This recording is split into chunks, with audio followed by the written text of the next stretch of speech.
The value of being different, I think, can't be undersold as well. And most of what people say in business today is forgettable. It's convenient for a lot of people because they're so bad at presenting their information that they should be forgettable. They should be grateful that no one remembers what they say because it's so ordinary and terrible. So our brains have developed evolutionarily to pay attention to stories. When I begin telling you a story, when I actually told you that story about the blood draw, without you even wanting it to happen, I changed your brain chemistry entirely. I released chemicals, oxytocin in your brain, the empathy gene, which made you feel closer to me, even if you didn't want to, improved your cognition, endorphins made you feel better about the world. All of those things happen when we tell a story. Before we start today, could you just do me a really quick, really small favor? Can you just take your phone out of your pocket, open up Spotify, open up Apple Podcast, open up whatever player you're using, and give the show 5-star. You can think of it as like your good deed of the day, because it's not just for me, it's for all other founders. If you like the show, if you get value out of the show, when you review the show, other founders are way more likely to find it. So this is like your philanthropic moment of the day. And yes, if you're thinking to yourself, is this really for me? Is he really talking to me? He must be talking to somebody else. No, I'm actually specifically talking to you. So please take a handful of seconds. If you like this show, rate it, give it 5-star, write something. Whatever you do, you're going to be helping not just me, but so many other founders. Thank you, and I hope you enjoy today's episode. This is a very different episode than we normally do, but I'm so excited for it because, they say that storytelling is such an important skill. And I can tell you firsthand that 95, maybe 99% of founders that I speak with, honestly, suck at storytelling. And so we went ahead and we got Matthew Dix, who, as far as I'm concerned, is the best storyteller in the world. There's this thing called Moth StorySLAM where people go on stage and they tell stories in New York City. Matthew Dix has won this a record 56 times. He's written a book called Storyworthy that I read that I consider the best book in the world about storytelling. And in this episode, Matthew is going to break down exactly what a great story is. He's going to talk about what he did for companies like Slack and Salesforce to help them tell compelling stories that truly resonate. And we're going to end it with the rapid fire, where I share with Matthew 3 different portfolio companies of ours, and he, on the spot, rewrites their entire stories. So with that said, let's get into it. Matthew, welcome to the show. Thank you so much. I'm thrilled to be here. So rather than tell people what a story is, let's just go ahead and show them. Can you share with us one of your favorite, you have thousands of these stories, maybe share with us one of your favorite kind of 5 to 7 minute stories, and then we can go ahead and deconstruct it so people understand what a story even is. Sure. I'll tell you a story that sort of talks about why storytelling is important, I think. It's a Saturday morning, and I'm walking across this empty parking lot towards this awful edifice of a building. It's poured concrete, it's brown, it's that brutalist architecture of the 1970s that tells me that the people of the 70s hated themselves and everything that they were building. And I hate being in this parking lot right now, not because of the building, because of what's going on inside. Somewhere on the 3rd floor of this building, down a long hallway in a little room, there's a person sticking a needle into another person's arm right now, drawing out blood. That's why I'm here. It's a simple blood draw for a cholesterol test. But I'm terrified. I have been thinking about this blood draw all week long, and I cannot believe that this moment has finally come. Usually in these circumstances, my wife is with me. She holds my hand. She squeezes it at the right moment. She tells me everything's going to be okay. But this terrible thing has happened. We had a baby. Her name is Clara. And on a Saturday morning, to wake up your wife from bed and say, hey, can you get the baby out of bed? And can we bundle up the baby? And can we all go down to the blood draw place so that you can hold my hand while I have my blood drawn? I did that this morning. And she said, no. She said, I am not getting out of bed and waking up the baby for this. You need to go do it by yourself.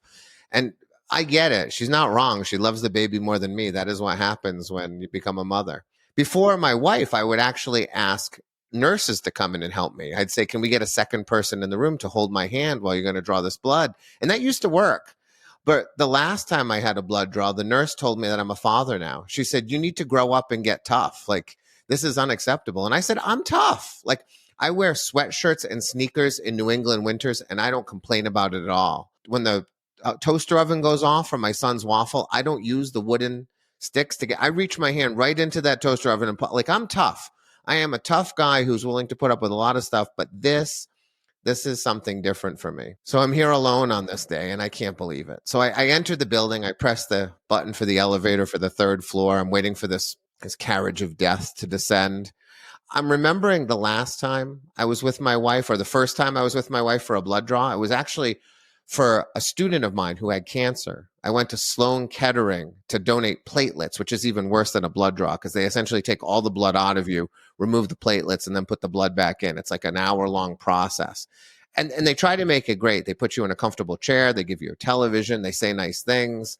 But when it was all over and I was in a little room eating cookies and drinking orange juice with my wife, the nurse popped in and she told my wife, she said, I have been doing this job for 32 years and your husband is by far the worst patient I have ever had. So this is like a no joke situation for me that I'm walking into. The elevator doors open. I walk down this hallway. I enter this little room. It's surrounded with people who are here for the same reason. They're all here for a blood draw, and I hate every single one of them. They're all relaxed. They're looking at their phones. They're reading Highlights magazine. They're acting like this is nothing, and I cannot stand it. So I put my name on a list, and I just wait. I just wait and wait, and eventually my name is called. It's a young man. He says, come with me. And he leads me down to this little room. And I sit down and he starts opening up these packages. And I do this thing that I always do. I tell them, these phlebotomists and these nurses, I say, listen, I just need to let you know that this is really hard for me. And that means it's probably going to be really hard for you. And I want to apologize ahead of time for what's about to happen because I'm probably going to be the worst patient of your life. And I'm sorry about that. And this man, this young guy, he stops everything that he's doing. He puts everything down on a tray. And he's on this little rolling stool. So he rolls right up almost between my legs. He takes his hands and he puts them on my knees. And he says to me, why is this so hard for you? He's the first person who has ever asked me this question in my life. And so I tell him that when I was 10 years old, I got stung by a bee. And I had an allergic reaction. I didn't know it at the time because it was the 1980s and no one was allergic to anything. But I got stung by a bee and suddenly I couldn't breathe. And I ended up in my home alone on the kitchen floor. And when the paramedics finally arrived, they found me not breathing and without a heartbeat. And they used CPR to bring me back to life. They rushed me to a hospital where they injected me over and over and over again with epinephrine to keep me alive. And then for the next week, every single night, that venom that was still in my body, it would cause another reaction. And I'd be rushed back to the hospital again where I get injection and injection and injection again. And then because it was a time before auto injectors, I would have to practice giving myself shots, needles with sterilized water that I have to inject into my arms in case I ever got stung again and needed to do it for myself. And all of that has caused me to hate needles and be terrified anytime someone's going to stick me with one. That guy looks at me and he says, that makes sense. He says, what you have is a negative feedback loop. And then he touches his chin. He touches this tiny white line on his chin that I didn't even notice until he pointed it out. And he says to me, when I was a kid, I came into my friend's house and his dog, for reasons no one ever understood, attacked me. I was the only person this dog ever attacked, and he bit me in the face and left me with this scar. And he said, to this day, I never feel safe in a room with a dog. He says when he goes to his friend's house, if they have a dog, they have to put the dog in another room or put it outside, or he can never get comfortable.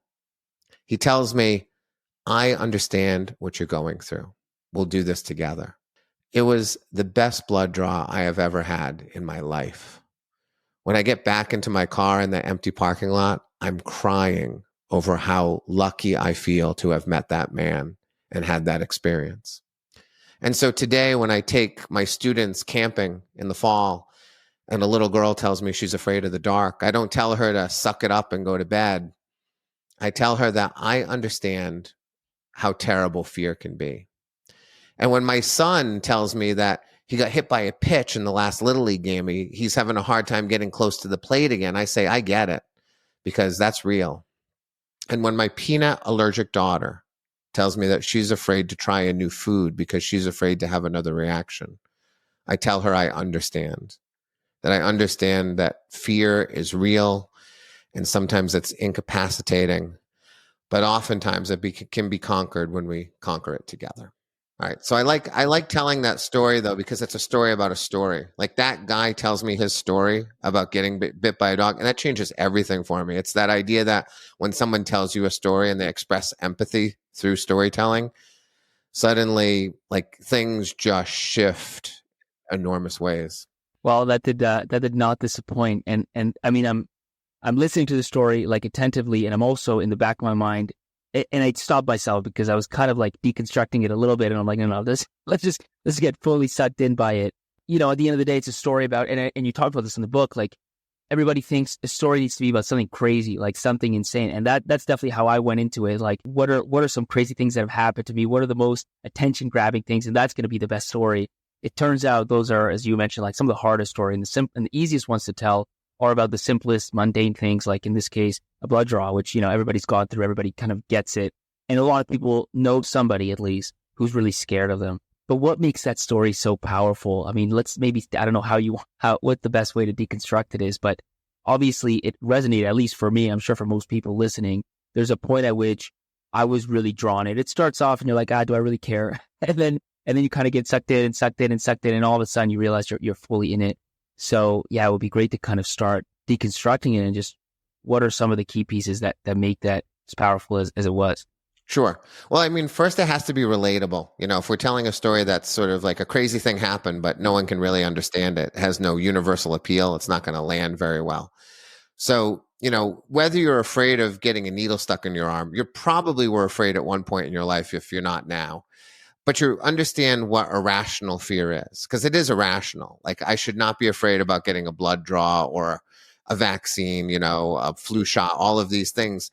Those needles don't hurt people. And I know that sort of on a cognitive level that it should not frighten me, and yet it still frightens me. And I think we all sort of have those issues in life. So there's a universal appeal to it that I think makes sense to a lot of people. I think it also works really well that that's essentially a story that takes place over the course of 5 minutes of my life. I provide some backstory and some context, but really what I'm saying is I walked across a parking lot. I went up 3 floors. I went into a waiting room, put my name on a piece of paper, and then I had a blood draw. And while I was there, a guy told me a story about getting bit by a dog, and it made me feel better about my blood draw. Like that's the bad version of the story, but that's all that happened, right? So it's 5 minutes that I use 5 minutes to describe. But the purpose of a story is essentially to land a singular moment of change or transformation. So that means 95% of a story is designed to make the 5% at the end make the most sense to your audience. So we're really just building an argument. You know, in the end, I am building an argument so that when that guy says that thing to me and suddenly the blood draw gets easier to me, the audience says, yes, of course it got easier for you. Damn, that makes a lot of sense to me. And then in the perfect version of it, they go, oh, that makes sense to me. And I can now think of the world a little differently as well. That's not required, but that's sort of the Platonic version of storytelling is not only does my story linger with them, but it changes the way they see things in a little bit of a way. Well, it's funny when you talked about it, as you were telling the story, the question, we're kind of alluding this to earlier, we were talking about bad interviews and how like a good interview is one where the interviewer asks the question you were thinking the whole time, right? And in your story, the whole time I'm thinking to myself, man, why is this guy so scared? Like, what is it that's making him so scared? And so finally, when within that story, that nurse, that person asked you why, it just kind of, I don't know if it was purposely designed that way to get the listener to kind of be thinking that, you know, the whole time, but that's definitely what was accomplished. Yeah, it's essentially suspense, right? I tell people that as a storyteller, what you don't say is more important than what you do say. You know, we're the cinematographers of our stories, which means we get the lens, and what's on the outside of the lens, what's beyond the lens is the thing that keeps people listening. The problem with storytellers is so often they feel like in order to grab the audience's attention, they have to say everything. They have to say all the good stuff right off the bat, when ideally we want to save that and preserve it as long as possible. My goal is that you're always wondering what I'm going to say next, whether that is you're in suspense, whether you know there's a surprise coming, even if I'm making you laugh. If I'm making you laugh, you want to know what I'm going to say that will make you laugh next. So as long as I keep you wondering about the next sentence, I know I'm succeeding. So getting you to wonder, why is this guy so afraid of needles? If I save that till the end, I'm pretty sure most people are going to stick with me to the end because they want that question answered. On that point, this is something you mentioned in your book that I never thought about, but is the use of the present tense. And I noticed you were doing it here as well. Why do you use, like normally you would say, so I pressed that button, so I did that thing. And in your case, it's I pressed that button and you kind of feel in the moment, but why is that so important in storytelling? Why does that help keep kind of that suspense going? Yeah, well, it does a couple things. Well, I think it tricks the brain. It almost makes it feel like it's happening a little bit right now. It adds urgency to a story. And I think it helps me to create a movie in the mind of the audience rather than me speaking after the fact, which means you're listening to the current version of me. In the present tense, you're forced to imagine me at a different time. And I think that allows you to leave the time we're in.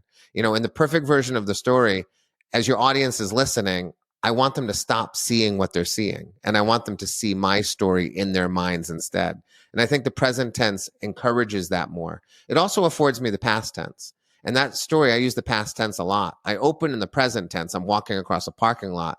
But then I say to ask my wife to wake up in the morning and wake up the baby. I did that, meaning I did that in the past, but now I can come back to the present. If you're always in the past tense, you can't shift to a paster tense, right? So it becomes harder for an audience to keep track of what's happening now and what happened previous to the now. So by opening with the present tense, I get to tell backstory in the past tense, and that just aids in comprehension. Well, that includes, I guess, the story of you when you were 10 years old, which is like the kind of punchline story, the defining story. It lets you shift back and shift forward. So that was one thing I noticed. The other thing I noticed, at some point, I'll let you just tell me all the things that I did notice. I made this so powerful. But like the other thing I noticed is you started off with action, which was another kind of, these are small things in the sense that they're so easy to implement. Like, hey, just whatever story you're going to tell in the present tense. It's going to be better. The other one is whatever story to tell, find a way to start with action, with movement. Like what's important about that? Why does that tend to resonate, to grab attention? Because in your case, it's I'm walking across the parking lot, or it was something like that. I think that it started with. It's always location and action. So it's action because people want stories to get started. And most people start stories by teaching something. If I'm going to tell you a story about my mother, for some reason, people feel like we need to know your mother before the story can begin. And that's the worst way to tell the story. Instead, allow the story to begin and teach us about your mother as you go along. The same way in a movie, right? They don't open Apollo 13 with Tom Hanks explaining how 1960s space travel works, right? That would be a bad way to begin the movie. Instead, they open the movie with him in a convertible listening to Neil Armstrong land on the moon. And eventually we will learn how 1960s space travel works, but it doesn't open the movie. So people want stories to get started. So action draws them immediately in. And then location is fantastic because location often doesn't require any adjectives. And I hate adjectives. I hate describing things unless there's a specific purpose to it. So when I say I'm walking across an empty parking lot, that's all I need to say for you to see me. Your empty version of a parking lot is very different than mine. Like maybe you pictured little saplings and, little islands, or maybe you pictured like an old parking lot or a brand new, whatever it was, it doesn't matter to me. I'm not going for verisimilitude. I don't want you to see my parking lot. I just want you to see your best version of a parking lot so it feels the realest to you. So unless I'm trying to lend specificity to something, or like I described that building in the beginning of the story, the brutalist architecture, just to make you laugh. Because I know if I make you laugh in the first 30 seconds of a story, chemicals get released into your brain, which make you like me better, improve your comprehension, make you feel better about the world. So if I can make you laugh about the fact that people in the 1970s built terrible things that look terrible even today, and you laugh a little bit about it, that makes me as a storyteller winning, because that laugh is so assistive to me. But if I wasn't trying to make you laugh, I never would have described that building to you. For contrast, like what might have been a bad way or a classic way to start a story like this? Someone would have started with, I hate needles. I can't stand blood draws. They're the bane of my existence.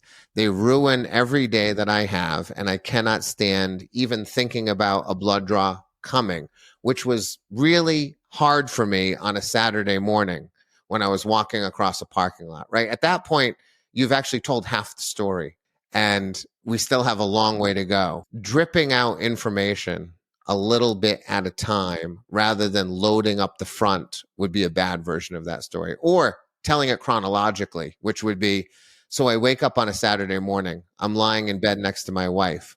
I shake her and ask her if she'll go to the blood draw with me because I don't want to go alone, right? That would be a bad place to start too, because that means I have to now get dressed, get my ass in a car, drive down to a building. All of that stuff is, I call process language, which is useless. It's the language that is required to get us from point A to point B. And I want to get rid of all process language unless it's serving a purpose, like walking across a parking lot.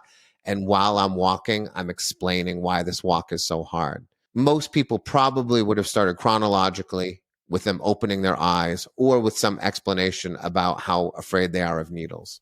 I get that, because chronologically is just reciting things like the way that they happen. The problem with the other one is you're putting all, like you said, the punchline first, and you're giving it to me before I care. And so you're taking all of like the upside that you would get from delivering that punchline. Once I'm sucked in, you're just taking all the power away. So I understand that. Now, having said the wrong way to do it, if chronologically is not the right way to tell most stories, like what is the right framework to think about how to tell effectively a series of events, but so that it actually has, resonance the way that this story did? Well, about half the stories I tell are chronological. So it does make sense a lot of the time, particularly in short stories that don't require a lot of backstory. So if something happens to me, a couple nights ago, I'm at a minor league baseball field with my son and my wife, and my son is spilling ice cream all over his shirt.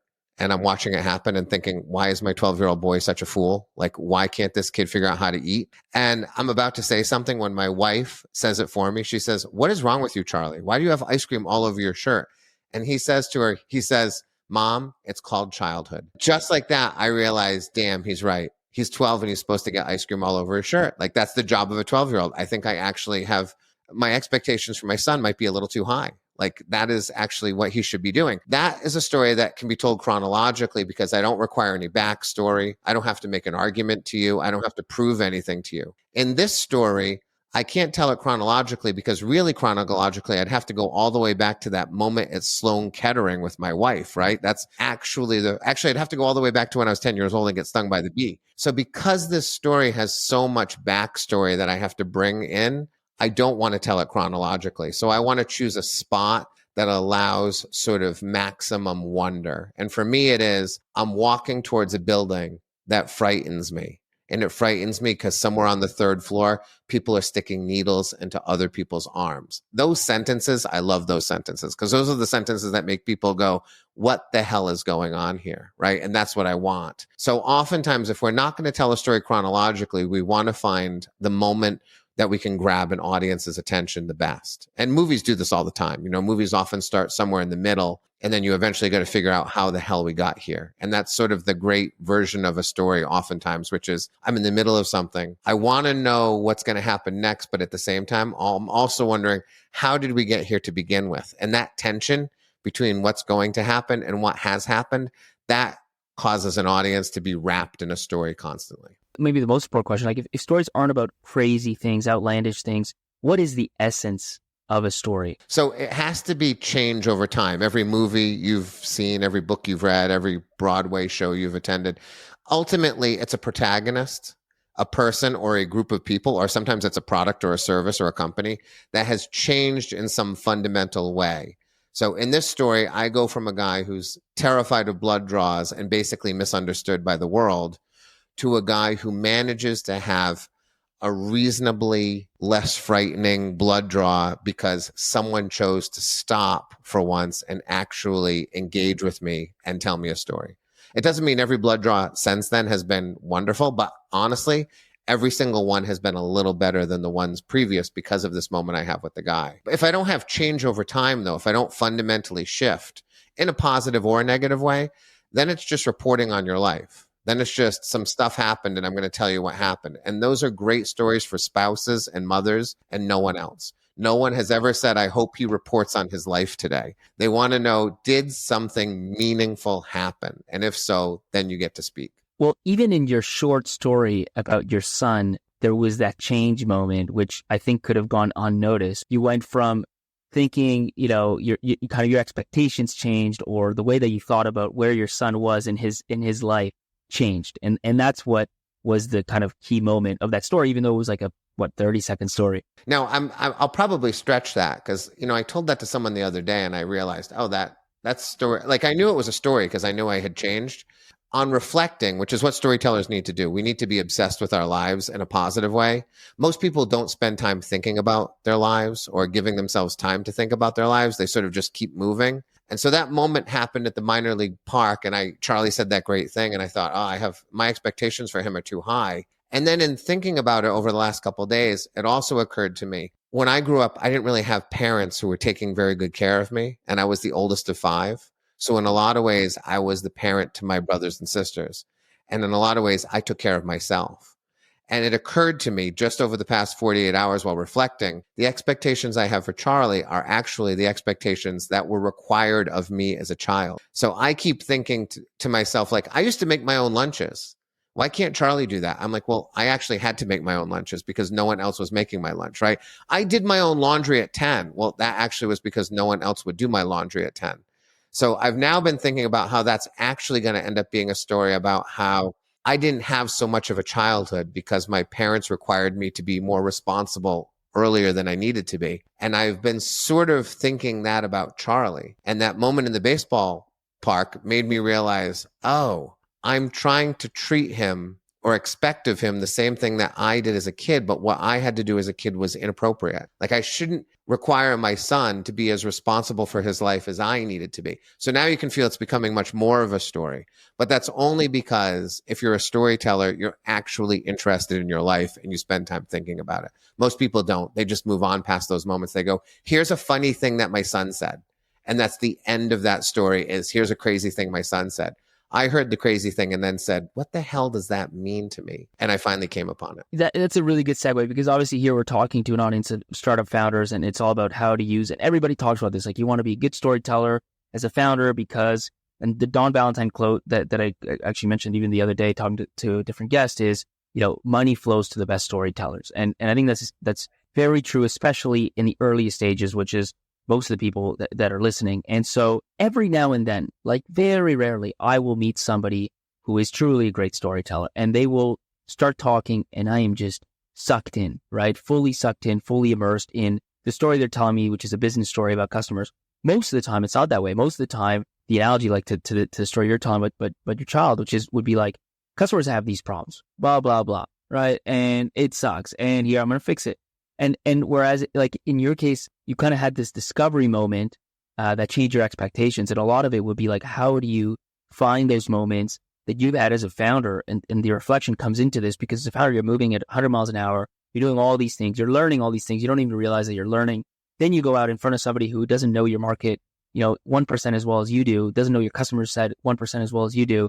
And you try and just dump it all on them. And it's just nothing sticks, nothing resonates. And the problem is that if you don't get that across the room, if the other person doesn't resonate, then they're just going to effectively ignore you. Like they just feel like the value that you're providing is just not that important. The problem you're solving is not that important. And so you failed, effectively as a job, as a founder in the context of fundraising, or the context of, to be clear, storytelling is not just fundraising. It's landing customers, it's hiring people, et cetera, et cetera. So maybe just shifting to that, like you've worked with some of the biggest companies in the world. You've worked with, I think you were mentioning Slack, Salesforce. What are some kind of stories you can share, maybe some case studies of things that you did with them, just to provide some context for founders to understand like how you could use everything that we just talked about in a business context? A lot of times, I think what we need to do is, especially in tech, we're trying to make things as relatable as possible to people. And we want to touch people in a place that they'll both understand it and also say, yeah, I get that. Like, that's me too,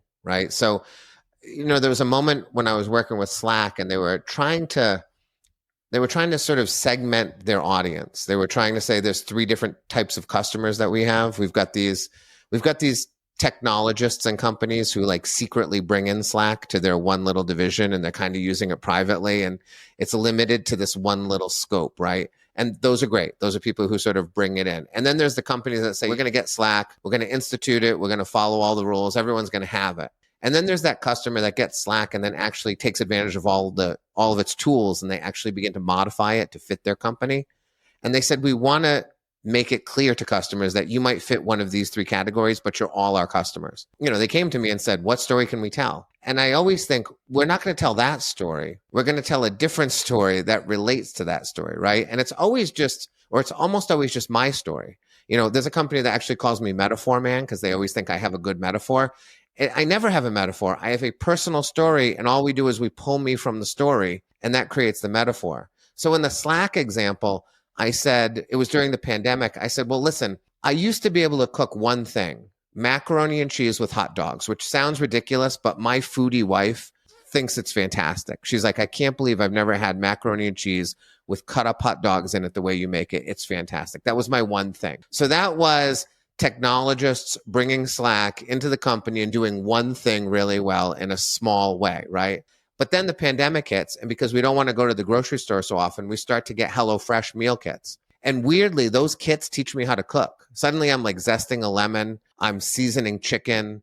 I like learn all the terms to cooking, which I had never learned in my life. And that's essentially the Slack customer that says, we're going to put Slack into our business. We're going to tell everyone how to use it, and we're going to teach everyone to use it the right way. That is me learning how to cook, like from HelloFresh meal kits and eventually actually cookbooks that I can actually open and understand what they say. And then there was a day post-pandemic when I didn't have a HelloFresh meal kit. And I opened up the fridge and I remember going, well, we have like pork chops and I actually have a lemon. I know how to like make lemon and pork chops go together and taste good. And if we have some of that green stuff that I can't remember what it's called, but that stuff that I sprinkle on the pork chops. And then I was like, we have potatoes. I can do something beyond just mashed potato. Like I can make stuff without a meal kit, right? That's the Slack version of the customer that says, we're going to take your thing, but we're going to make it our own. And we defined it that way as like, how do you cook your meals? Are you a person who specializes in one thing, macaroni and cheese and hot dogs? Do you follow a cookbook? Or are you the kind of person that can open the refrigerator and make a dish? Whichever type of Slack customer you are, we want you to be one of our customers, right? And so when we define it that way, people they identify with it. They relate to that story. They go, oh yeah, I do make one really good thing, right? I'm known for my this, and now they can see themselves using Slack in that way. So what we want to do, especially when we're not selling brooms, when we're not selling Jell-O, when we're selling things that are a little harder for people to understand or understand why they need, we want to take it out of the realm of technology for a moment and make it relatable. And when we can, personal. I'm always encouraging businesses to have whoever's speak in a way that the human being who's talking actually becomes a person in the process. If you're creating a keynote or a sales pitch or a marketing plan that anyone can deliver, then no one should be delivering it. Because essentially you're just creating something that a corporate spokesperson could speak for you. And no one has ever in their lives said, boy, I hope I can get a corporate spokesperson to deliver this pitch to me today, right? They actually want a human being to do it. My favorite example of this, my friend Masha, she was working for Slack at the time, actually, and we were trying to compete against Microsoft Teams. She came up with this amazing campaign, which totally did the job. She crushed it. But her campaign, the idea for it came on a Tuesday night. She's on her third glass of wine. She's sort of sad because her boyfriend has broken up with her. She's in the middle of the pandemic. She can't see people. And she has this moment of inspiration. She writes a few words down on a napkin. And that napkin becomes the basis of the strategy that Slack uses to fight against Microsoft Teams. And when it comes time to present that, I say to Masha, you're going to talk about the napkin and the Tuesday night and the 3 glasses of wine, right? And she's like, no, it does not belong in a marketing pitch to like my bosses. I think it does, right? She doesn't use it then, but about a month later when she's reporting to a smaller stakes audience, I get her to agree to talk about it. And as soon as she's done, she calls me. She's like, I cannot believe what just happened. I used the napkin and the wine and the loneliness on the Tuesday. And she said, suddenly people wanted to talk to me when I was done. Like people actually came up to me to speak to me because she wasn't Slack's corporate spokesperson, the director of corporate communications. She was Masha Ratovsky, a human being who is here presenting an idea to you. So the more that we can just drip a little bit of ourselves into the content that we're presenting to customers, potential investors, the more we become people to them, the more people will buy into it. Because people believe in people with ideas more than they believe in ideas. They want the person behind the idea to be a person and not just a resume. And how do you, like, taking to the Slack story and the 3 types of cooks, like, how do you deliver that story? Like, are we talking about this is like a post on their website? Like, is this a marketing presentation they're doing? Or are they making like YouTube videos with this story? Like, I'm just curious how that actually gets delivered to the end customer. Yeah, I would say all. Ideally, I would say all of that should be the case. I don't remember how far that went at Slack, but I know it became the marketing pitch for sure. And I think it landed on the web page. Basically, that says like, what kind of cook are you? I And see. it doesn't take long to say, are you this, this, or this, right? You can say it in a few sentences. And it says, depending on which one you are, click here and we'll tell you why Slack is good for you. Ideally, if you have a good story to tell, you should be putting it in every channel you can. You want a unified message as much as possible. And so what's another one? Like, let's take, and I like Slack and I like Salesforce because frankly, they're pretty boring. Like one of them is like a chat, and then the other one's a CRM. It doesn't get more boring than a CRM that's like over 20 years old. So and actually even on that, like 20 years old, I mean, they figured out all the ways to talk about Salesforce at this point. Everybody knows what it is. Everybody knows what a CRM is. Anybody that might be a customer, at least, you would think. So I'm curious what you can even bring to the table. Like which parts of it are you transforming and changing through stories? Well, I think my most boring example and my favorite example, I was working with a biotech and they sell tubes. I don't really understand what they sell completely, but they sell tubes to companies that need to use these tubes in their manufacturing processes. And essentially, the company I'm working with, they make 18 different tubes of different sizes and lengths and things like that.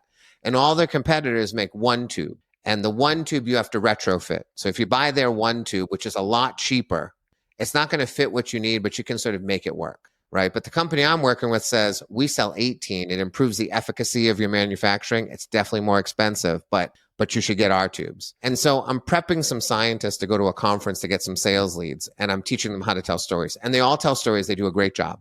But the one guy, his name's John, he goes to the conference and he's a scientist, but he presents no data whatsoever. He goes to the conference and essentially he says, when I go grocery shopping every week, I have to buy apples for my family, but no one in my family can agree on what apples they want. And it makes me crazy.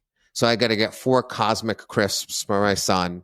And my wife needs like 3 Macintosh for a pie and 4 Red Delicious. And my daughter wants Yellow Delicious, which you can never find. And so he says, I spend 15 minutes every Saturday picking apples out and putting them in individual bags so they don't get confused. And it makes me crazy. But he says, my family deserves to get what they want. And he says, our company feels the same way. Our competitors say, here's a Macintosh, make it work. Doesn't matter if you're making pies, doesn't matter if you're making juice, doesn't matter what your kids like. Here's a Macintosh, it's all you get. He says, my company believes you should have all the apples. And that's going to cost a little more, but it's exactly what you need, what you want, and what you deserve. And that's all he does. He doesn't talk about the data. He doesn't talk about anything science-y at all. He tells that story. He goes back to the office. He ends up with more leads than the other 4 scientists combined because he tells a story. Now, the thing John didn't understand and the company didn't understand until I explained to them later, the best part about his story is because he lands the idea of his company with a physical object in the world, like apples in a grocery store, that means that every single time someone in that conference goes to a grocery store and they're standing in front of those tables of apples and trying to find the right one, they're thinking about John and his company, and they're thinking about it in a positive way. So when you tell stories, especially stories about things that exist in the world, you create these personal totems that can stand for your company. They don't cost you any money. You're not buying a billboard. You're not buying airtime. You're just saying, our company thinks you should get all the apples. And now when you see all the apples, you think about his company. And that's why he ends up with those leads. Now, the vice president of marketing was not happy at first because she found out about it and she said, we can't send scientists to scientific conferences and not report on science, right? And she was really pushing back hard. And I said, well, he got more leads than all the other scientists combined. And now on those follow-up calls, I'm sure they're going to want to hear the data and they're going to want to know the science. But the goal of a story isn't to like teach us everything, right? When Steve Jobs said an iPod is 1,000 songs in your pocket, he didn't say 1,000 songs in your pocket. Now let me open it up and explain to you exactly how it works, because that would have killed the story, right? The story is you get to own all the music you've ever loved in your pocket instead of dragging it around in cassette cases and racks of records, right? That's the story. The story is you get joy in your pocket. Like you get apples whenever you want them. Those follow-up calls can all happen. There's definitely like some Apple nerds that wanted to know how the iPod worked and all the details, but most of us don't. And most of us don't need to know how the tubes work. We just need to know that's the company that cares about us, that wants to give us what we need. There'll be follow-up for sure, but eventually that VP relented. She threw a paper actually on the table and she said, damn it, I think he's right. But you understand her problem because she's the VP of marketing for 20 years probably. She's been doing it one way. And then some idiot walks in the room and says, actually, I think you should do it this way. And he proves that it works, right? And so essentially I'm threatening the work that she has done all her life. It doesn't invalidate it in any way whatsoever. It's sort of an additive. It's like, keep reporting on your data, but maybe we could attach a story to it as well. Those scientists are the best examples because they're so boring. I love that. And I think like it's kind of the thing that comes to my head is you got it. Like people think, oh, data is going to convince somebody to take an action. So especially in the B2B world, like in consumer, I think more people get it. Like, okay, nobody buys, a Mac versus how many people buy a Mac versus, let's say, a PC because of the actual specs. I mean, few. It's pure, the engineers are really technologists. Most people, it's just because they're buying a Mac because they love it, because whatever, right? And so the data is more supported. But in the B2B context, I think a lot of people lose that. Like all of a sudden they think, no, I gotta dump all this data. They'll see that it is like factually better, and then they will buy it. And the thing is, data doesn't matter unless I care. Like it just doesn't. It just goes in one ear, out the other. Even if I'm in that conference, supposedly I care because I've taken time out of my day to be there. I actually still don't really care about most people presenting. I've got other reasons to be there until you can really hook me and really get me to that point where I'm like, oh, that makes a lot of sense, which is what that Apple story did. That's really all it accomplished was like, first of all, I'm sucked into the story. And second of all, I'm like, he's got a point. Like I kind of, that's true. You do need an Apple for each person. I can relate to that. It's got that added value that you said, which is a physical object in the world. All those things are happening. But the biggest thing for me, at least, is it's got me hooked. Now I'm thinking to myself, I wonder if it's backed up, right? Like, yeah, sure. Before I press buy, especially on a big order, I'm going to want to see the data. I'm going to want to see, but I'm going into it already, let's say like lubricated, already ready to buy, and almost trying to look for supporting reasons for why I should actually make that buy decision versus total standstill, zero momentum. And, the data is just not going to be enough, I think, to get me from not interested to sign an order. You got to get me interested. You got to get me hooked. And then data can get me all the way through. I hate the phrase B2B because it's weird when people say B2B, it's as if there aren't humans in the B and the B, right? I always say it's H to H, always. It's always human to human. Like it might be a business, but in the end, there's actually a person somewhere in that building, probably at a desk, who actually has a heart and mind who will ultimately make the decision. So when we think about we're selling to a business, I think we're making a mistake. We're selling to human beings and probably to a small number of human beings in that business. And those are the people we have to reach. I was just working with an educational company. They sell curriculum essentially. And we were realizing that we were selling to superintendents and not teachers. Teachers don't get to choose what their curriculum is going to be. It's a superintendent. And so when we realized that, we suddenly shifted the story because we knew that the way to touch the heart and mind of a superintendent of a school district is very different than touching the heart and mind of a teacher. But in the end, we're not selling to a school. We're selling to someone in a school district who is responsible for 1 billion things. And our pitch ended up being, we actually can solve a problem for you. How often does that happen? Has anyone ever walked into your office and said, we know you have a problem, we can solve it, and it will never be a problem again. We guarantee that, right? That's the way to touch the heart and mind of a superintendent who has all the problems and none of the solutions, right? We'll present a solution. That's different than selling it to a teacher, which says, hey, do you want to walk into your classroom on a Monday morning and know exactly what to do without any preparation and feel good about what you're doing? Two different stories, right? But ultimately, it's people we're selling to. And so B2B, I always push it aside and say, stop saying that. It's H to H. We're looking for a human being. That's who we're selling to. You mentioned something in the beginning of that biotech story, which is like, you didn't even know, like you talked to, they sell tubes. I don't really get for what. And we were talking before, you said oftentimes when you get engaged with a company, you don't actually want to know all of the details. And I can hear in the back of my mind, founders saying, okay, yeah, I get it. But mine's different. Mine's different because like I'm selling such a technical product to such a technical audience. They all get it. So my consumer, my customer, my human already gets all this stuff. So I might as well kind of speak that super technical language. I'm thinking to myself, well, that would have been the case for the scientists too, right? They would have sold science to a science audience. So how come you would still think in that context, it's important to keep that distance? And why does an Apple story still work with such a technical audience? when we think about storytelling, there's a whole bunch of elements involved. One of them is when you tell a story, it's just remembered. If you're competing with a bunch of scientists and they're presenting data and you're telling a story, you will always be remembered. It is why we can recite the plots of 100 or 200 movies that we've seen over the course of our lifetimes, the books and musicals and plays. We remember that.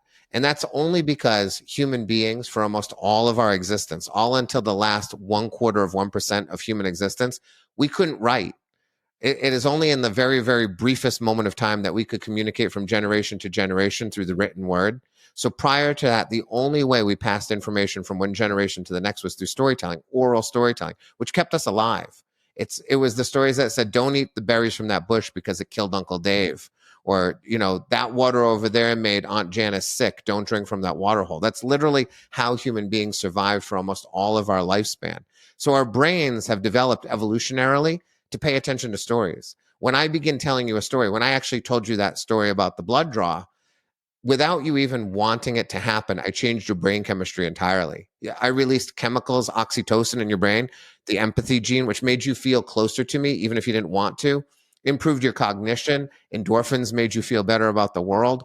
All of those things happen when we tell a story. If I had just given you data, if I had just told that story in a data way, which I could have done, I could have said, listen, I'm afraid of blood draws. And it's because when I was a kid, I got stung by a bee and had to have a lot of epinephrine. And because of that, when I was at Sloan Kettering, I was the worst patient ever. And I have nurses holding my hands, and my wife used to hold my hand. And on this day, I'm still afraid. That's the data version of the story, which is forgettable. And most of what people say in business today is forgettable. It's convenient for a lot of people because they're so bad at presenting their information that they should be forgettable. They should be grateful that no one remembers what they say because it's so ordinary and terrible. But when we tell a story, we get to be remembered. In that same way, I can't remember the 4 other scientists, what they said that day. Now, I helped them. I helped them prep their talks, and they had storytelling in their talks, but it was not primarily their talk. They dripped a little storytelling in, which felt very frightening for them. And yet, it was a huge step for them. But the one I remember is John. I don't even really know what his company does for sure, except I know that I will do business with John. We choose people almost always to do business with more than the product, right? It's like, I believe in that person. I'm not so sure about the product, but I think he's going to get it there. Like, he doesn't have it figured out yet, but I believe he can get it there. And that's coming through storytelling and being remembered. So I think that's why that works. Even if your company is technical and your audience is technical, you're just assuming that people are attracted to graphs and charts and data and spreadsheets. No one has ever been attracted to those things. No one brings that to a first date. What do you bring to your first date? You bring stories to a first date, right? When you sit down across from someone who you want to have a relationship with, you do not bring your 401k. You don't bring like sort of a timeline of your history. You don't bring your diploma. You bring stories about your life that you think will be remembered and will touch someone's hearts and mind. It's the same thing for investors. They're on a first date. And so often they think, well, here's my diploma, right? And here's my report card from 5th grade. What do you think, right? And none of that's really going to land in the hearts and minds of people. It's a story that's going to land. I think that it ties into something critical, which is when you tell these stories in a business context and in a startup context, what is your goal? And you might think you're going into it and your goal is to convince someone, right? Your goal is to get somebody to buy. You're going to walk into this meeting and they're going to, walk out with a purchase order, walk into this meeting, walk out with a term sheet, whatever.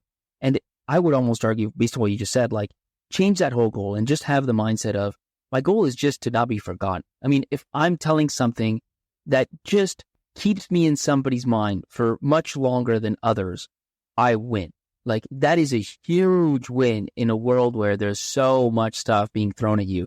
If you can think about it, like, you're a potential employee, a candidate, and they're still thinking about you a week after the interview, right? An investor still thinking about you a week or 2 weeks after that first meeting, customers, et cetera, et cetera. Like, that is all tailwind. That's all momentum. Some of those people will make it all the way through the funnel. Others won't. But huge win if you can just be remembered. Yeah. I was working with a contract manager at we'll say a company that you have probably already touched today. I don't know if I can tell you the name of the company, but he wanted to infuse storytelling into a contract conference that he was attending. He had to talk to his people about adding specificity to contracts. Essentially, his people were not being specific enough in their requirements for their vendors.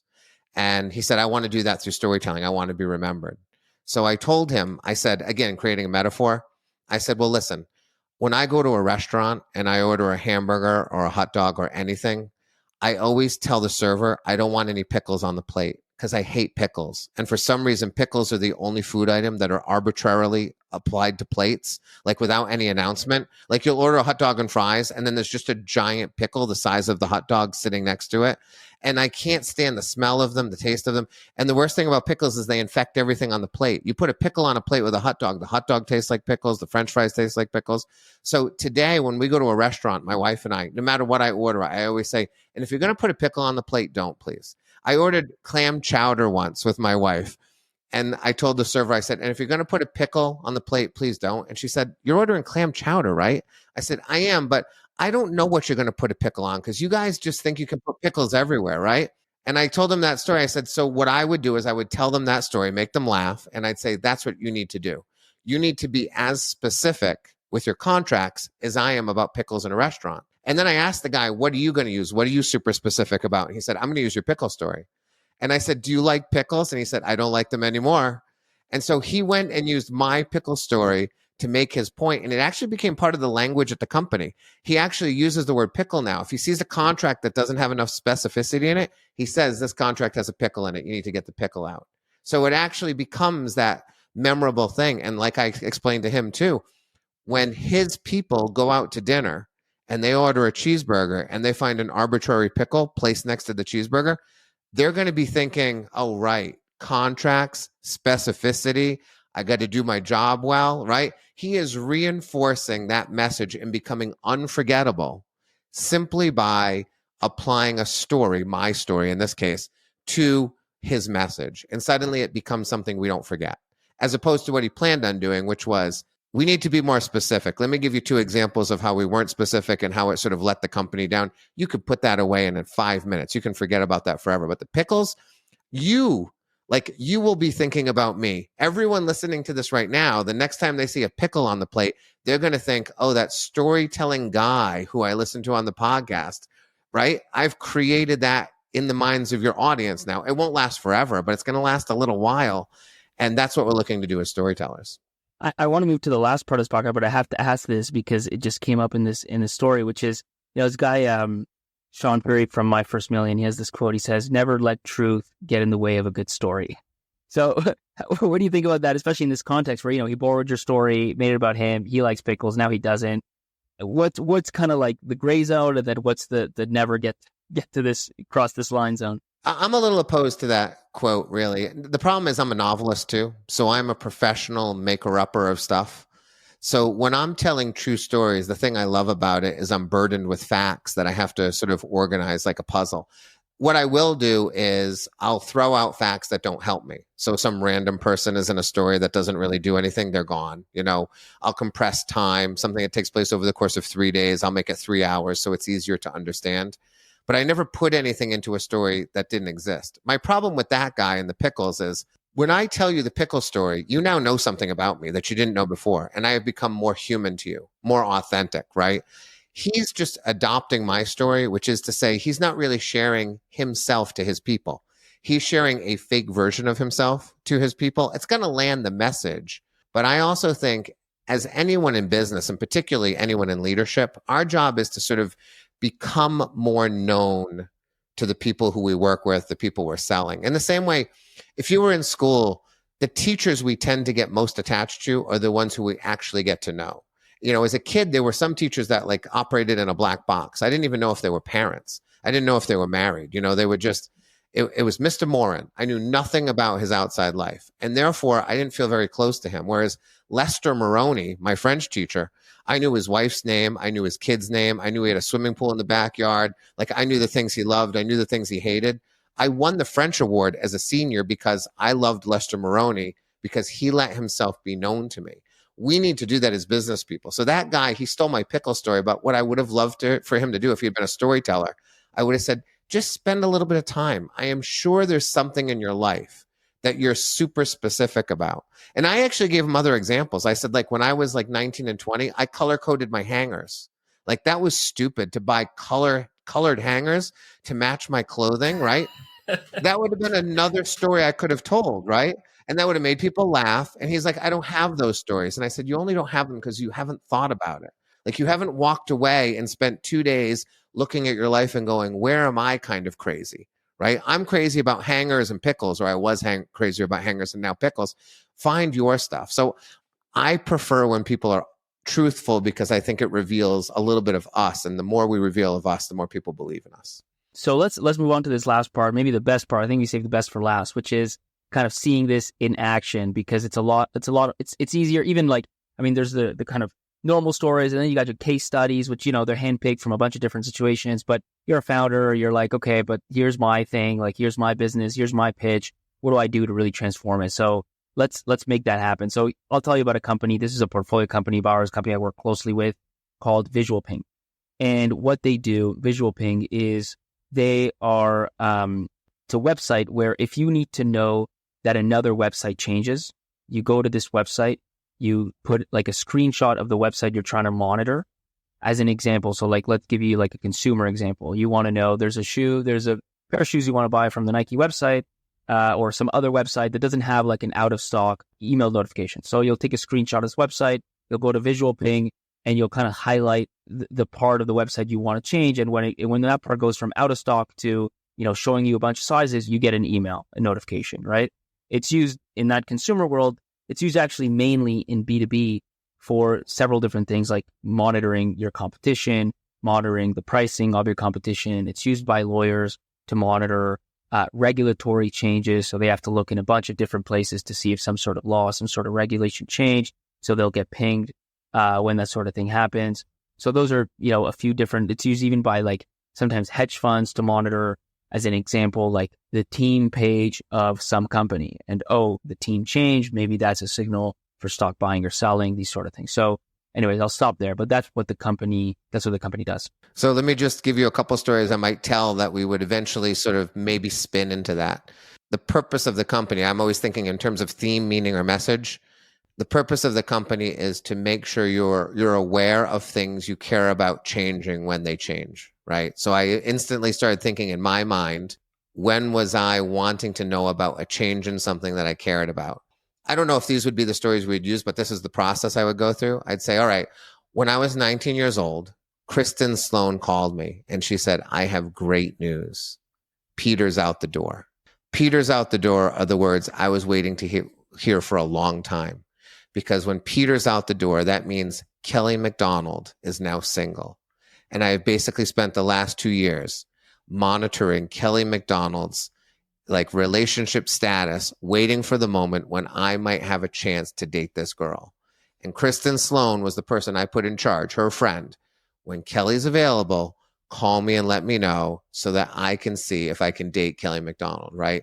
We are the Kristen Sloan of the B2B, purchasing world. We are the people who are going to let you know when Kelly McDonald is available. That's one of them that I was thinking about. The other one I was thinking about was, I don't miss many of my son's Little League games. I try not to. I've missed like a tiny handful over the years, but every time I miss one, my wife starts texting me what's going on in the game. And of course, the first game I ever missed, I'm away doing something. I get a text and she says, he just got a hit, solid hit to center field. I'm like, that's great. Right. And then a little while later, made a great play at first base, double play, then another hit to left field. By the end of the game, he's gotten his first game ball and I missed it.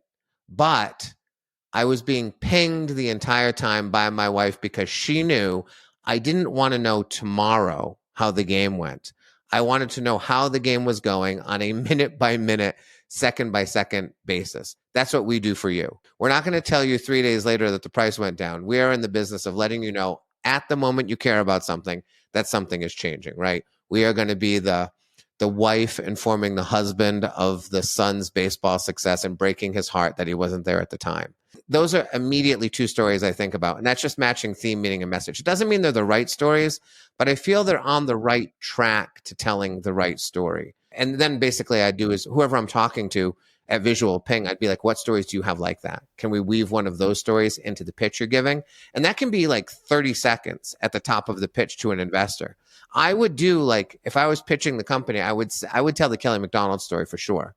I like the Kelly McDonald one, yes, because it also humanizes visual ping as like this agent who's, constantly working for you. But ideally, what I would want is for them to not take my Kelly McDonald story and take their own. Although I will tell you, about 75% of the time, they just take my story.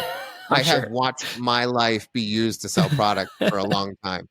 But that's what I want them to do. And like I said, it's not a 5-minute story like the one I told you at the top of this podcast, right? It would be 30 seconds and then say, that's what we're doing for you. But at that point, I've told a story, so I've changed brain chemistry. I've probably made them laugh, which changes brain chemistry even more. And now they know something about me. They know that I'm like a romantic. They know that I'm the kind of guy who's willing to wait for a girl for her to become available. I'm not the kind of guy who like tries to divide a couple. I'm a decent man who's paying attention and waiting his moment, right? All of those things begin to just make me a more endearing, person who is trustworthy to the people I'm speaking to. And they're listening. Like that's the part that I think a lot of people forget is just because you're on a call with someone doesn't mean you have their full attention. Just because you're in a room with someone, unfortunately, doesn't mean you have their full attention. And when you're pitching, like, and talking about the context of fundraising, which obviously I'm closest to, I can tell you, like, and I've been on both sides because we also have to raise, by the way, like we have to fundraise for our funds. We have to raise funds. And I've been a founder as well. So I've been on the fundraising side, on the receiving end, and I've also been kind of the one that hears stories. You're not, like, many times you're not fully paying attention. So when you tell a story like that, even if it's 30 seconds, you've maybe at least given a sense of what it is the company does, but maybe even more importantly than that, you've bought yourself time. You've bought yourself attention so that everything you're going to say from here on actually gets listened to. And the odds of then somebody getting the value proposition and thinking and understanding why this is so important just went up dramatically. Yeah. And, the value of being different, I think, can't be undersold as well. No one's going in and telling a Kelly McDonald, Kristen Sloan story, right?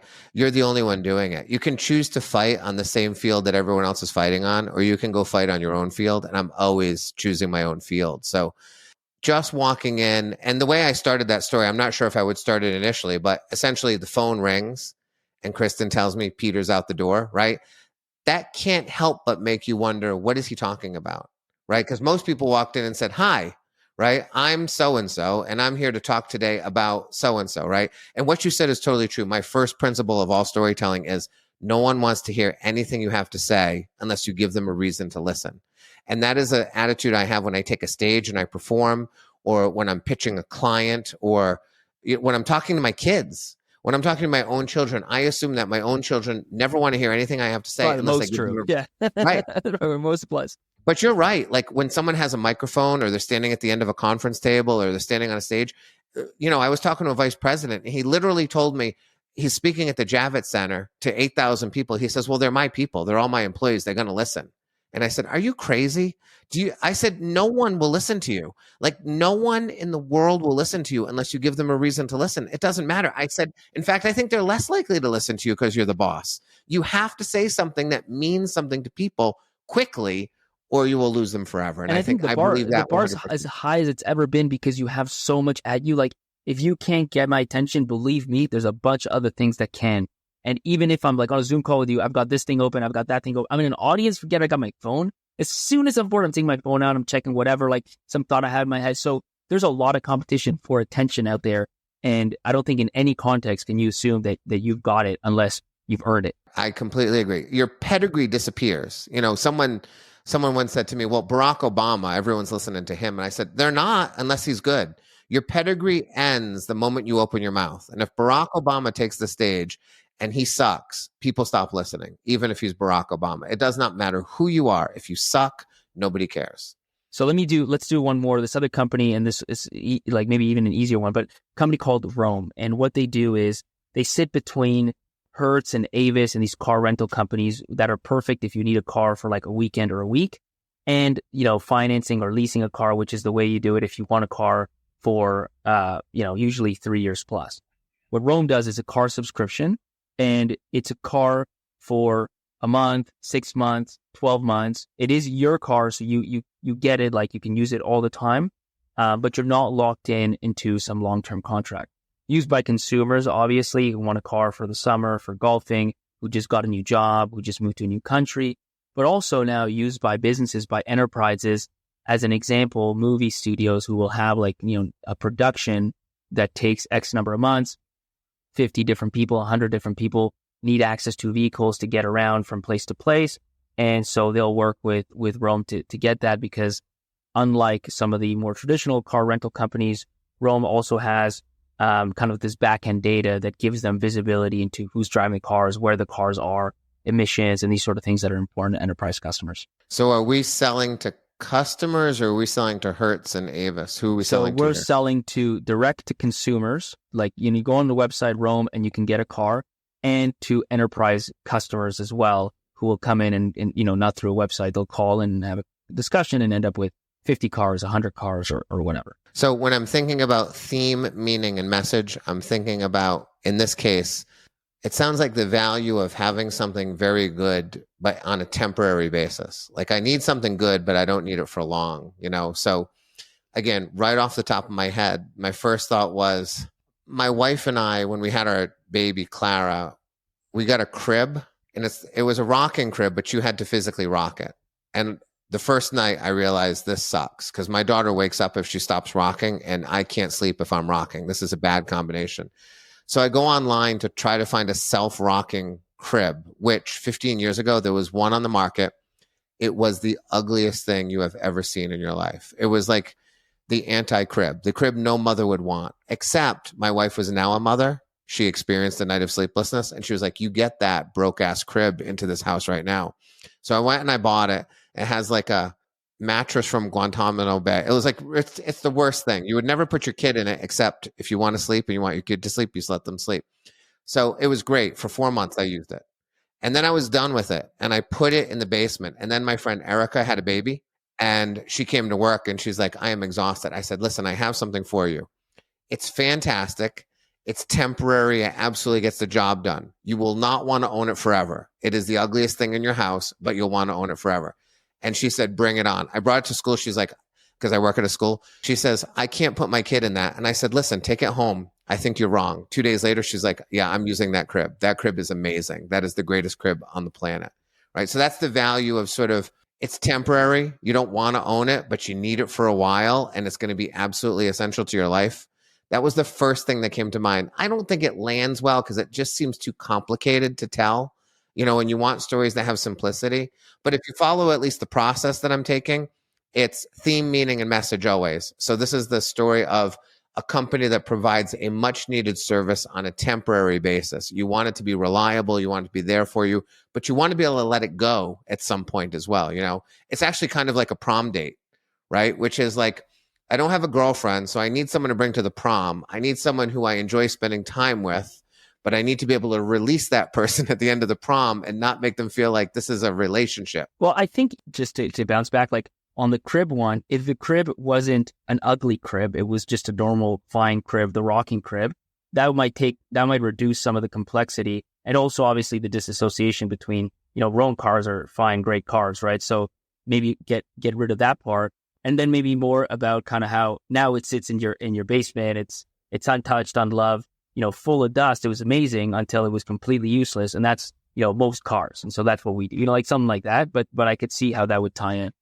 And that's the kind of lie that I'm fine with, which is that I don't need to tell you it was ugly. I'm willing to throw facts out that are inconvenient. I just won't make up facts.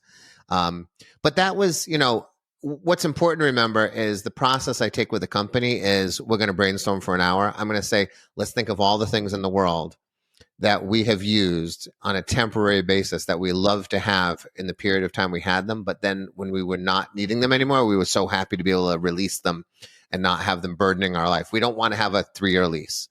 We want to rent a car for 6 months and be able to let go of it. So we would go through that process and pick out all the things. And sometimes it becomes a collection, right? If you're doing a commercial, you can do a commercial about one story, or you could do a montage, right? I could say there are lots of things in our lives that we need for a short period of time, and then we need to let go of.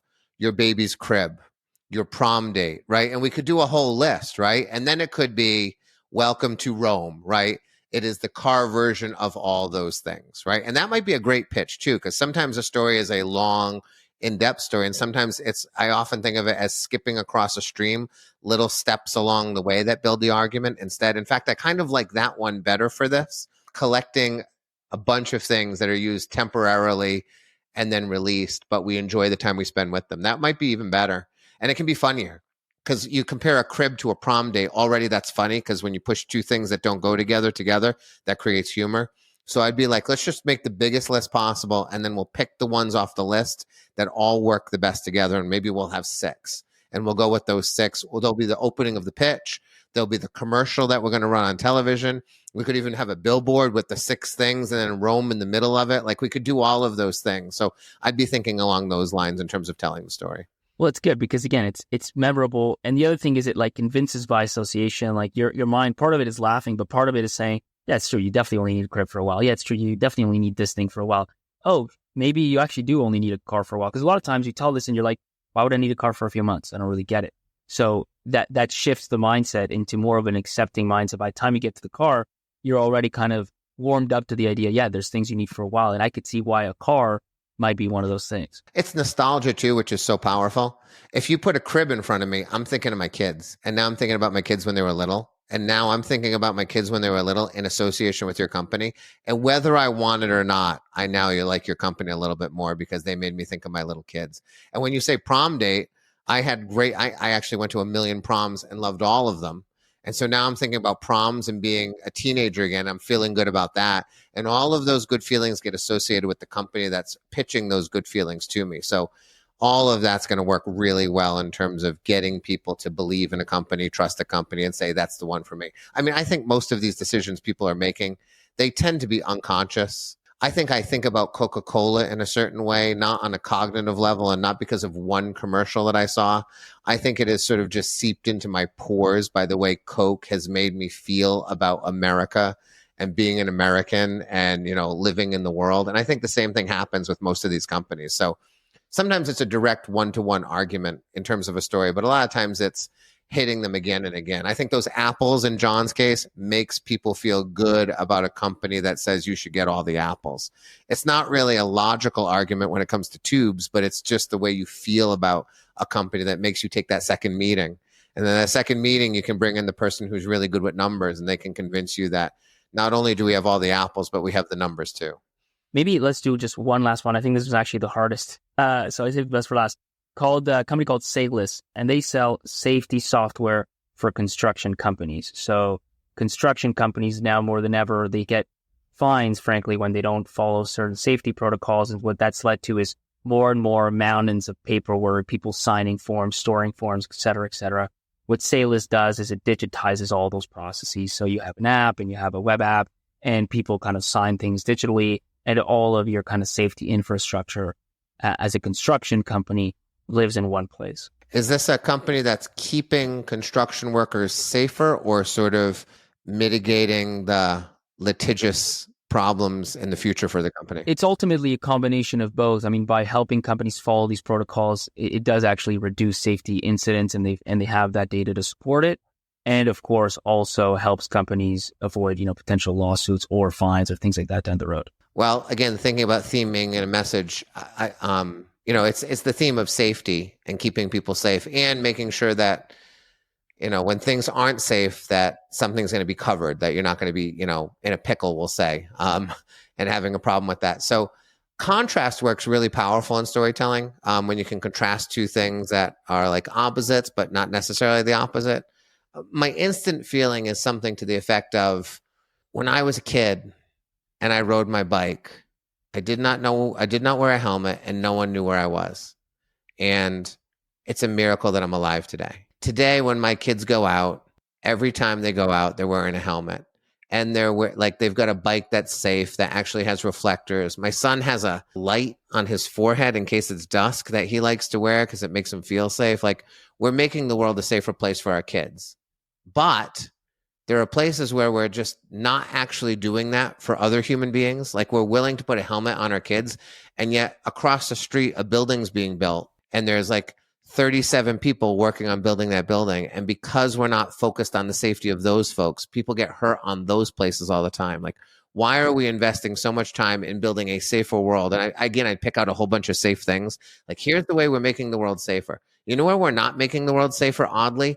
The people who are building the stuff that we walk inside. We make sure the building is super safe, right? We make sure that it has, it's going to fire off foam when there's a fire, and there's exits, and there's alarms. Everything in the building is safe for human beings to exist in.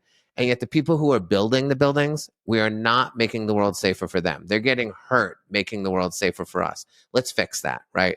And when I was a kid, my family actually didn't have medical insurance. So when I got hurt, I remember it was always like oh shit, is it broken? Right? Should we bring him to the doctor? Right? That's not going to be the case in the construction site anymore either. If someone gets hurt, like, everything's going to get taken care of. We're taking care of the front end and the back end, that kind of a thing. So again, I'd be thinking contrast. I'd be thinking about how I like the building contrast. And I wondered, I gave the CEO, he was in the construction industry before, ran like a construction company. And I wonder if there's a story of, or he can tell a story, maybe mixing things together, but like almost walking through a completed building and realizing like the things you're mentioning, right? Like, there's 4 exit doors. There's, all these sprinklers. There's all these things. Like, if this happened, that happens, this happens, like whatever, a bunch of safety precautions. And then the next day or whatever goes into his, the building site and just like that contrast, right? I think that could be an interesting one. The guy installing the sprinklers is getting hurt, right, while installing the sprinklers. Exactly. Because we're not taking care of him. I like how we're talking about it too, because sometimes I think people think you need to have some technical expertise to talk about it. You use the word whatever 3 times. You're like, whatever. And I was doing the same thing. I was like, I don't know what they do to keep buildings safe these days, but I'm sure they're doing a lot more. You and I landed on like the few things we know, like exits and sprinklers. I'm sure your founder could list like 50 things Correct. that are happening in buildings today that are keeping them safer. And that would be better, right? In this case, a list would be great. Here are the things that my people do to build. Here's the things we're putting in buildings today to make them safe. You know what's not safe? The actual building of the building, right? While all these people are invested in building places that are super safe for us, they're actually getting hurt while building those things. That's messed up, which is why our company is going to take care of those people. Love that. Well, listen, Matthew, this has been amazing, kind of beyond my already high expectations. So thank you for taking the time. It was my pleasure. This is some of my favorite stuff to talk about. I really, I can't tell you how much I enjoy it. And I love the fact that we're going over businesses that I've never heard of before. Like I told you before, I love being hit with a problem and sort of trying to find storytelling as the solution. I think the more you become a storyteller, the more these solutions are findable. So I loved what we did today. Well, I'll mention, because I think it's worth mentioning, that I actually suggested, let me send you ahead of time these companies so you kind of warmed up to them, and you told me you'd rather just do it live. So here it is, and I would say it turned out great. Yeah, thank you. Thanks. It was a lot of fun. I just gave you content that you liked so much, you actually listened to the end. And guess what? You didn't pay a single dollar. Not only that, I didn't even put any ads in your face. So you just got a bunch of content for free. And now that I've delivered that value, I'm asking for something in return. Open your app, open Apple Podcasts, open Spotify, open whatever app you use to listen to this, and hit that follow button. It's actually going to help you, because it's going to help you make sure you don't miss out on the next episode, which you like so much that you listen to the whole thing.